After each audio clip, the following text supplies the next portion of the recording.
जो सोने की गिरावट को लेकर भविष्यवाणी बताई गई है वह भी गहरे संकेत देती है। यदि हम वर्तमान स्थिति को ध्यान से देखें तो यह बात स्पष्ट होती है कि यह संकेत भी संत रामपाल जी महाराज के विषय में ही प्रतीत होता है, क्योंकि संत रामपाल जी महाराज के आदेशानुसार उनके करोड़ों अनुयायी स्वर्ण का उपयोग नहीं करते।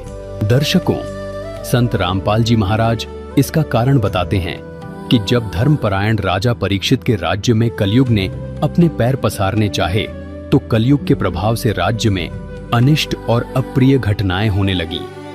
तब राजा परीक्षित ने धर्म की रक्षा हेतु कलयुग का विनाश करने का संकल्प लिया। मृत्यु को सामने देखकर भयभीत कलयुग राजा के चरणों में गिर पड़ा और करुण पुकार करते हुए प्राण भिक्षा मांगने लगा। राजा परीक्षित अत्यंत दयालु थे। उन्होंने उसे क्षमा कर दिया, परंतु कलयुग ने राजा से अपने रहने के लिए स्थान मांगे। तब राजा ने उसे केवल 4 स्थानों पर रहने की आज्ञा दी। पहला, जहां शराब का सेवन होता हो। दूसरा, जहां परस्त्री गमन अर्थात वेश्यावृत्ति हो। तीसरा, जहां जुआ खेला जाता हो। और चौथा, सोने में। समय का चक्र देखिए।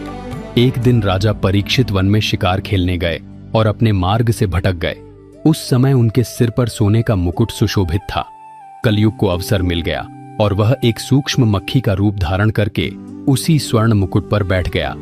मार्ग खोजते हुए राजा एक आश्रम में पहुंचे। वहां एक ऋषि अपनी गहरी समाधि में लीन थे।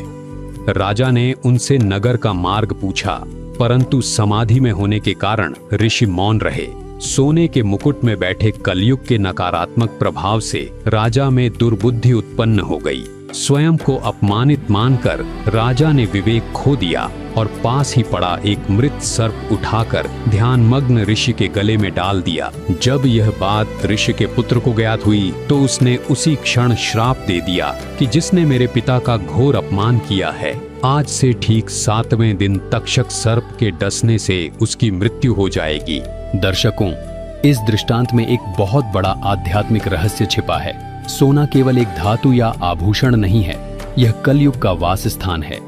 जिसके शरीर पर या घर में सोने का वास होता है, वहां कलयुग अपनी नकारात्मक ऊर्जा, क्लेश और दुर्बुद्धि लेकर अवश्य प्रवेश करता है। यही हमारी मानसिक परेशानियों और पारमार्थिक पतन का कारण बनता है।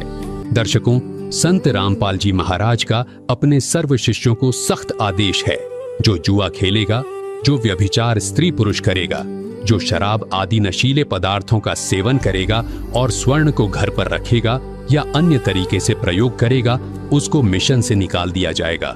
और इस आदेश का सख्ती